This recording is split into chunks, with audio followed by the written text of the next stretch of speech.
Hi, it's Marisa from bumblebeeapothecary.com. Today I'd like to show you how to make a blended carrot soup.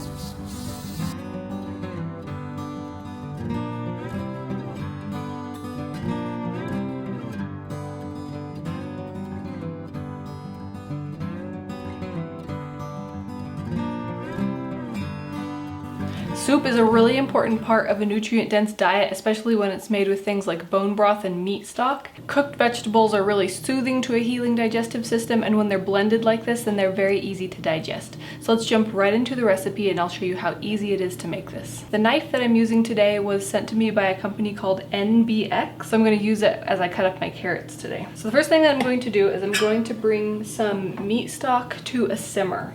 So I have some chicken meat stock that I made previously. You can see it's nice and gelatin and like jello, which is great. It has all those wonderful nutrients for healing and sealing that gut lining, so important on the GAPS diet. When you're following the GAPS diet, especially on the GAPS introduction diet, you do want to make sure that you're using meat stock and not bone broth. The reason for that is that bone broth contains something called glutamic acid, and it can be irritating for certain people on the GAPS diet, and it can also be a little bit too powerful as far as healing too. So you want something gentle and that's not going to aggravate symptoms at all, and meat stock is the way to go. So I'm going to start by adding some of this to my pot. I'm just eyeballing everything here. When you're cooking on the GAPS diet, that's the way that you cook. You don't really use measurements a lot of the time. Sometimes there's exceptions, but when you're making your general food that you eat most of the time, your meat, your vegetables, your soups, you listen to your body and you think about how much of this do I want? How hungry am I today? That kind of thing. So you really get in tune with that as you're following the GAPS diet. So I'm just gonna add, I don't know, maybe about a quart to my pan here.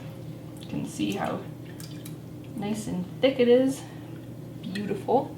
Trying to get some of that fat in there too. And then I'm just going to bring that to a simmer. Then while that's simmering, I'm going to go ahead and cut up my carrots. I'm just cutting the ends off, and then I'm going to cut them into kind of coin shapes. The smaller that you cut them, the faster they will cook. So you can, whatever you have time for, but I'm going to go for pretty small so that it can cook fairly quickly. And then I'm going to go ahead and just throw my carrots into the meat stock. As I'm cutting them up, the meat stock is not simmering yet. It's not quite hot enough to simmer, but that's okay. That's the beauty of this recipe, is it's so simple and easy to throw together. There are not a lot of things to remember about it, just meat stock, carrots, and you're good. So I did want to mention a couple things about the meat stock. So it's chicken meat stock, but you can use whatever kind of meat stock you have on hand. And when I made it, I cooked it with carrots, peppercorns, some good mineral salt, Celtic sea salt, and then after it was all done cooking, I pressed some garlic cloves and let it sit for a bit when it was still nice and hot, but not in the actual cooking process, so you preserve a lot of those properties of the garlic that way. So it's really delicious meat stock. And then to it, I'm just going to add these carrots. So when you have a really nice meat stock already made like that, then it makes it so easy to throw together a variety of other soups later. All right, so now I have all my carrots in there. You can see that I think I cut up about 9 carrots for around a quart of meat stock, and so there's enough meat stock just to cover them, and that's a really good ratio. Of course, you can adjust it if you're feeling like less vegetables and more meat stock. You can definitely do that. The more carrots that you have, the thicker of a soup it will be, and I tend to like it on the thicker side, so that's what I'm going with. So I'm just gonna bring this to a simmer, like I said, and I'm gonna add a lid to help it heat up a little bit quicker. Once it's come to a simmer, then I'm gonna reduce the heat to around medium-low and then let it cook for 20 minutes. That is usually, I find, a good amount of time for the carrots to be nice and soft. Now, depending on what kind of digestive issues you're dealing with, if you're really having trouble with diarrhea and things like that, you might want to cook it a little bit longer, more like 30 minutes, so that they're really, really mushy soft, and that'll just really ensure that they don't irritate your gut while it's healing. But if you're not too concerned about that, 20 minutes I find is usually good. All right, so now our carrots are done simmering in the meat stock. So they're nice and soft. So at this point, we're just going to remove them from the heat, and then it's time to blend. You can do this a couple of ways. You can wait for the carrots and meat stock to cool down enough to where they're gently warm and not hot, and then you could blend them in a regular stand-up blender. If you have a plastic blender, it is important to make sure that it's not still hot because you don't want hot food in plastic. My favorite way to blend soups is with an immersion blender. That way you don't worry about using plastic at all and you can blend it while it's still pretty hot. So that's what I'm going to do. So I'm just going to carefully blend this up.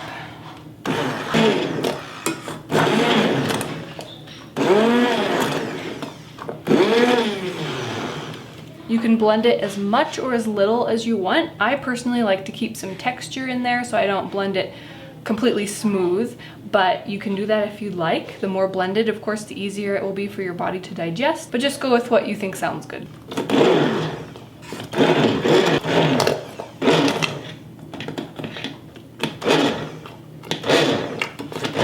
While it's still nice and hot and in the process of blending it is a really good time to add your fat. Now, depending on where you're at in the GAPS diet and what kind of fat your body is doing well with, you can do a variety of different things. In the earlier stages, if you haven't quite gotten to butter yet, then you can do something like tallow. And once you've gotten to ghee, then that's also a really nice option. I'm going to go ahead and add some butter. You want to add quite a lot. Dr. Natasha recommends at least half a cup of additional animal fat added to your food every day while on GAPS. So since this is going to be a number of servings of soup here, I'm going to go ahead and add what would be 2 sticks of butter, so 1 cup. And I'm going to add that. If you're new to this way of eating, this looks like a lot of fat, but believe me, it is delicious. And as Dr. Natasha says, the more animal fats that you eat, the quicker you will heal. So, butter. And then you can mix / continue to blend while that fat melts. That looks pretty well incorporated and blended to my liking. So now it's time to go ahead and serve it up.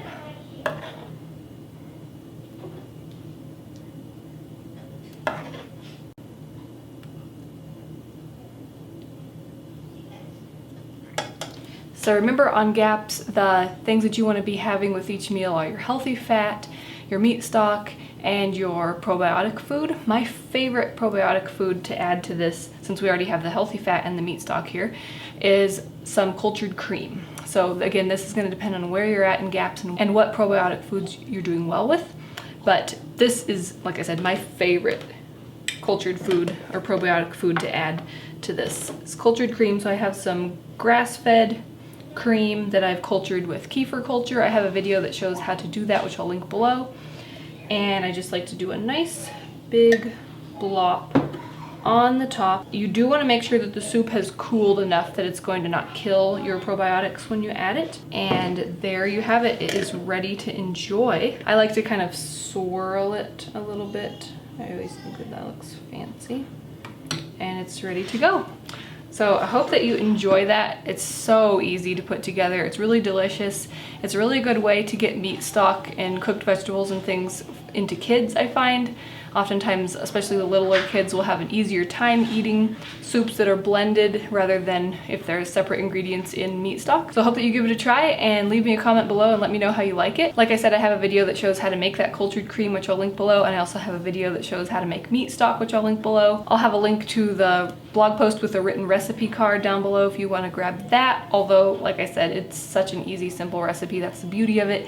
You don't really need a recipe to follow. You can do this with other vegetables too. Another one that I really like to do it with is beets. Leeks can be really delicious too. Be sure and check out the description box for some free ebooks and other goodies, as well as a link to one of the places where I like to buy organic groceries and pantry staple items. Also, I have some really exciting news for those of you who are thinking about starting the GAPS diet or are currently doing the GAPS introduction diet. I'm creating something to really help out with knowing what to eat each day.